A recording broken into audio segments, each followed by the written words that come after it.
바이든 대통령이 퇴임한 지 몇 개월이 안 됐어요. 그렇죠. 근데 전립선 암이라고 하고 이미 뼈까지 전이됐다. 저도 그 뉴스를 듣고 좀 굉장히 놀라서 제가 개인적으로 아는 미국 의사분한테 이메일로 연락을 해서 한번 문의를 했습니다. 조기에 발견된다면 95% 이상의 생존율, 뭐 거의 대부분 다 문제 없이 잘 지내실 수 있지만 이제 문제는 진단이 늦어져서 그런 바이든 대통령 같은 경우라면은 굉장히 좀 상황이 어려워지죠. 현재 우리나라에서 전립선암이 최근 들어서 좀 많이 늘고 있는 거 아니에요? 지금 아마 1등일 겁니다. 지금 전립선암은 증상이 초반에 없습니다. 이 전립선암에 특화된 특이한 증상이라고 말씀드릴 게 없어서 조기 진단을 위해서는 결국은 해보는 방법밖에는 지금은. 김철중의 이름은 낳는다. 최근 바이든 전 미국 대통령이 전립선암 진단을 받았다는 사실이 알려졌습니다. 이미 뼈까지 전이된 상황이라고 해서 충격을 더했는데요. 전 세계는 물론 대한민국 남성들의 건강을 위협하는 전립선암에 대해서 오늘 알아보도록 하겠습니다. 네, 홍성규 분당 서울대병원 비뇨의학과 교수님과 함께합니다. 어서 오세요. 네, 반갑습니다. 맞습니다. 보통 우리가 비뇨기과 그랬는데 이제 비뇨의학과로 이제 이름이 바뀐 거죠? 공식적으로 학회에서 비뇨의학과로 이름을 바꿨습니다. 아니 이름이 왜 바뀐 거예요? 좋은 질문인데 내가 이제 이 개명하는 작업에도 좀 관여를 했었는데 이제 이게 옛날에 비뇨기과는 기가 들어가서 너무 성기 이미지가 강하다. 그래서 실제로는 방광암, 전립선암, 신장암 다 치료하는 데가 비뇨의학과인데 너무 성기 이미지가 하고 성병 치료하는 데로 좀 사람이 인식하는 것 같아서 그래서 학을 넣자. 제가 알기로도 김철중 기자님께서 아주 중요한 역할을 하셨다고 제가 이제 사람들이 이제 놀란 게 이게 바이든 대통령이 퇴임한 지 몇 개월이 안 됐어요. 그렇죠. 근데 전립선 암이라고 하고 이미 뼈까지 전이됐다. 이게 굉장히 놀라운 거예요. 저도 그 뉴스를 듣고 좀 굉장히 놀라서 제가 개인적으로 아는 미국 의사분한테 이메일로 연락을 해서 한번 문의를 했습니다. 두 가지 가설이 있다는데 한 가지는 일단 미국에서는 미국 보건기구에서 전립선암에 대한 선별 검사를 70세부터는 뭐 그냥 굳이 다 전체 남자가 할 필요가 없다. 필요한 사람만 하고 걱정되는 사람만 하지 전 국민적으로 뭐 선별 검사식으로는 PSA라고 이제 우리가 그 전립선암 검사를 지칭을 하는데 그 검사를 꼭 다 할 필요는 없다고 이제 권고를 하고 있기 때문에 왜 70세 이상은? 우리나라는 사실 굉장히 장수 국가입니다. 네. 지금 남성 평균 수명이 여명이 기대 여명이 80을 넘었고요. 근데 우리 미국은 남성이 74세나 75세 정도가 평균 기대 여명으로 돼 있기 때문에 굳이 그런 고령층에서 뭐 전립선암이 진단된다 하더라도 힘든 약물 치료한다는 건 오히려 삶의 질을 떨어뜨리는 걸로 평가가 되기 때문에 그리고 또 전 국민을 이런 검사를 해가지고 또 드리는 비용까지 고려한다면은 미국 보건당국에서는 그럴 필요가 없다. 그래서 바이든 대통령도 아마 PSA 검사를 안 했을 거다. 그런 가설이 하나 있고요. 두 번째는 이미 다 알고 있었고 했는데 이미 치료를 하고 있는데 선거 그런 국면에 다다라서 치매나 여러 가지 다른 문제가 있어서 이제 그런 건강 헬스 리스크가 걸려 있는 상황에서 거기서 전립선암까지 얘기를 해버리면 이거는 뭐 자, 그러면 이제 전립선암 얘기를 본격적으로 해보죠. 네. 일단 전립선이 어디 있는 거예요? 그 남성에만 있는 그 생식기라고 할 수 있겠습니다. 그러니까 방광 밑에 요도를 둘러싸고 있는 어떤 일종의 생식기고 거기서 이제 정액의 성분의 대부분이 생성이 되기 때문에 남자가 사정할 때 거기서 이제 대부분의 정액이 만들어져서 요도를 통해서 배출이 되는. 그러니까 어떻게 보면은 생식을 위한 굉장히 크게 기여하는 기관이라고 볼 수 있는 네, 거죠. 맞습니다. 모든 남자들은 이제 전립선이 나이가 들면서 조금씩 다 커지게 됩니다. 이제 결국 30세 이상 넘어가게 되면은 환자분들도 이제 자각 증상이 생기게 되고 저희들 입장에서도 이건 이제 좀 점점 커지는 그런 상황이구나, 비대가 진행하는 상황이구나 이런 그런 식으로 이제 인식을 합니다. 나이 들면 전립선이 왜 커지는 거예요, 도대체? 이제 그거는 오랫동안 남성 호르몬에 이제 노출이 되니까 자극을 받아서 이제 전립선의 세포들이 증식을 하는 걸로 돼 있고요. 그러니까 전립선이라는 조직은 남성 호르몬을 갖고 먹고 사는 거예요. 그렇죠. 그래서 거세를 한 경우면은 전립선이 굉장히 작습니다. 그럼 전립선 비대증이 심할수록 전립선암 발생률은 높다. 이건 맞아요, 틀려요? 그거는 아닙니다. 왜냐하면 전립선 비대는 모든 남성한테 오기 때문에 그런 식으로 하면 모든 남성이 뭐 전립선암이 이제 다 발현이 돼야 되는데 전립선 비대증이 꼭 전립선암으로 진행한다고라고는 저희가 그러면 보고 있지 않습니다. 그 이제 전립선 뭐암 검사할 때 보통 PSA 해라 뭐 이렇게 하죠. 이 PSA가 뭐예요? PSA가 한국말로 이제 전립선 특이 항원이라 그래서 전립선에 문제가 생겼을 때 이제 수치가 변할 수 있는 그런 혈액 검사고요.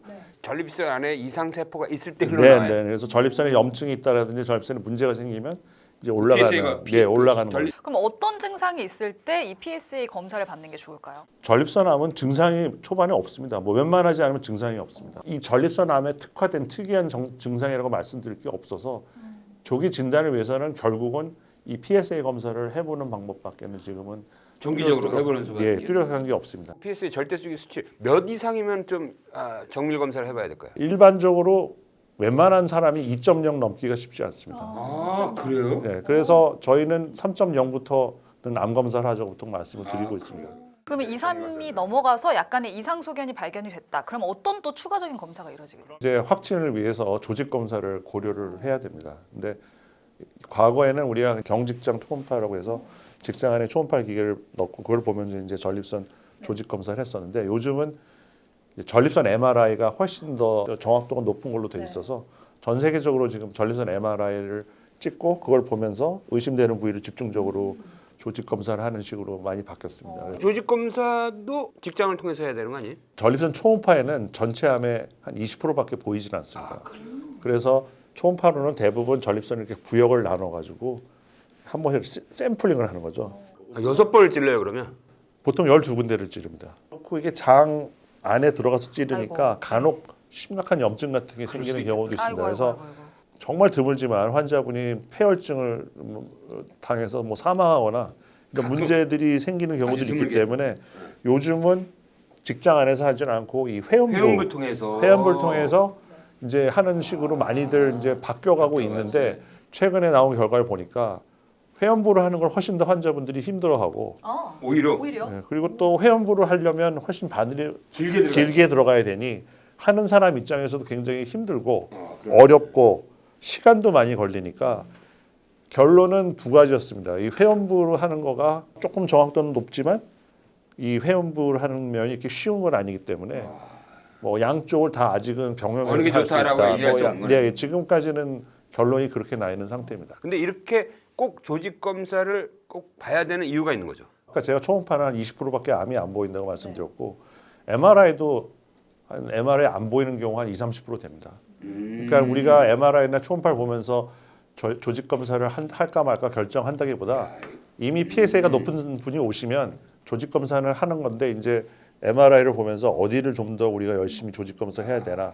그러니까 뭐가 없어 보이는데도 다 샘플링은 하죠. 해야 되는 거예요. 왜냐하면 안 보이니까. 안 보이는 암이 있을 수 있기 때문에 따라서 뭐 MRI 보고 조직 검사 결정하면 안 되나요? 뭐 이런 환자분들이 많이 계신데 제가 늘 이런 설명을 드리죠. 심정은 이해하나? 네, 이건 뭐 조직 검사를 안 하게 해드리고 싶지만 이런 상황 때문에 제대로 검사를 하려면 조직 검사가 필요하다. 근데 그 이번에 바이든 대통령 그 뉴스에 나왔지만 글리슨 점수라는 게 뭐예요? 모든 암은 이 병기라는 게 있지 않습니까? 그쵸. 그래서 병기가 높을수록 더 예후가 안 좋고, 근데 전립선암도 물론 병기가 중요하지만 더 중요한 거는 조직의 악성도 정도라고 할 수 있습니다. 그래서 분화도 분화도.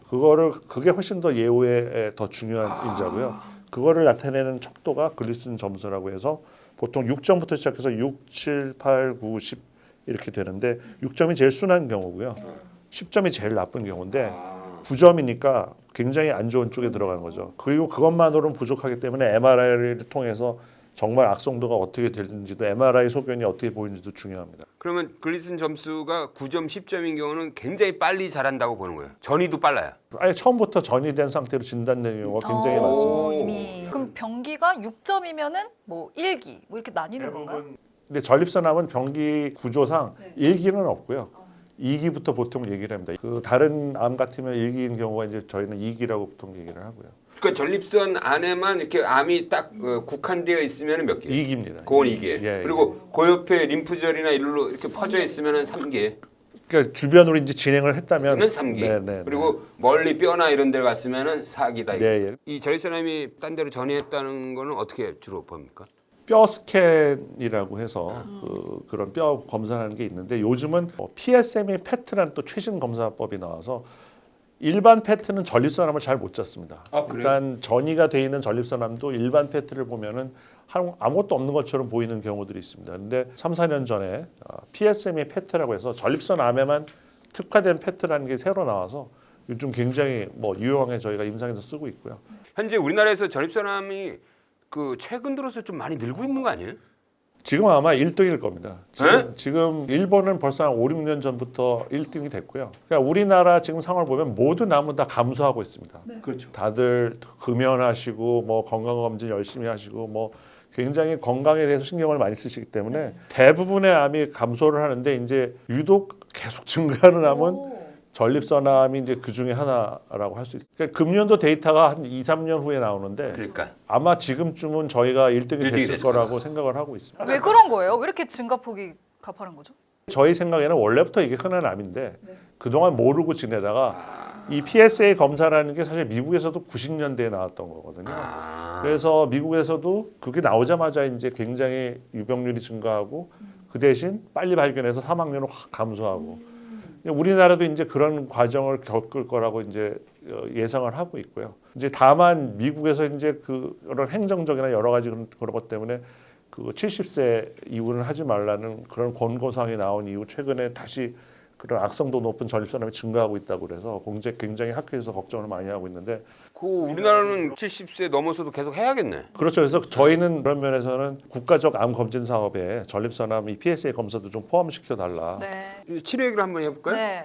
그러면 수술한다는 거는 어느 단계에서까지 수술할 수 있는 거예요? 수술이라는 건 일단은 완치를 목표로 국소적인 전립선암부터 시작해서 국소적으로 좀 진행했던 암까지 저희가 보통 수술을 고려를 하고 있습니다. 이게 로봇을 이용해서 하나요? 지금은 뭐 거의 모든 병원이 다 로봇으로만 대부분 전립선암 수술 사실 뭐 거의 90% 이상이라고 통계가 아마 나오는 걸로 알고 있습니다. 골반이 좀 사실 공간적으로 넓지가 않으니 좁은 공간에서 팔이 뭐 360도 이렇게 돌 수 있는 기구를 통해서 수술을 용이하게 만들어주기 때문에 이제는 뭐 로봇 없이는 맞아요. 수술하는 것을 이제 상상을 요즘은 못할 정도입니다. 근데 이 로봇의 장점이 뭐예요? 최대 장점? 역시 가장 모든 사람들이 인정하는 가장 큰 장점은 출혈을 줄인다는 겁니다. 이 전립선 주변에 굉장히 골반에 혈관이 많아서 사실 옛날에 개복 수술을 했을 때는 비교적 흔하게 수술하고 나서 수혈을 많이 했었습니다.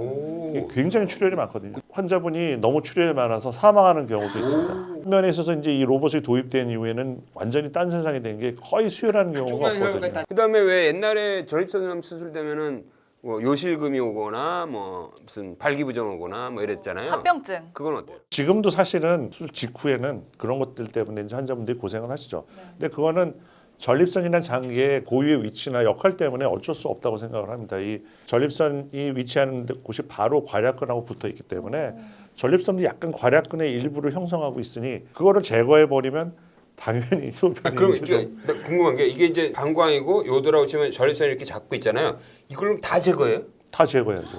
그럼 요도만 남잖아. 그렇죠. 그거하고 방광을 다시 연결하는 거. 소변이 처음에 많이 새겠죠. 그러니까. 네. 그러면 제거를 전부 다 하게 되면 성생활에도 좀 문제가 생길까요? 그래서 가능하면 발기에 관련되는 신경이 전립선 옆으로 이렇게 타고 진행하기 때문에 그 신경을 이제 최대한 보존을 해서 전립선만 드러내는 식으로 저희가 이제 수술을 하기도 하는데 그렇게 하려면은 진짜 정말 국소적이나 바깥으로는 전립선 암 조직이 이렇게 나오지 않을 만한 그런 환자들에서는 저희가 그걸 고려할 수 있는데 그런 걸 굉장히 저울질을 잘 해서 저희가 괜히 또 큰 문제가 될 수도 있기 때문에 그럼 환자들한테는 충분히 설명을 하겠네. 그런 거에 대해서 다 설명을 드리죠. 만에 하나 성기를 읽는 게 싫다. 나는 수술 안 하겠다. 이렇게 나오는 환자들도 있어요. 물론이죠. 오. 우리가 수술을 많이 하는 이유는 전통적으로 제일 치료 성적이 제일 좋은 걸로 돼 있으니 수술할 수 있다면 수술하는 것이 현재로서는 치료 그렇죠. 생존율이 제일 높고. 예. 방사선 치료하시는 분들도 악성도가 나쁘고 나쁜 암일수록 수술하는 게 오히려 방사선 치료보다는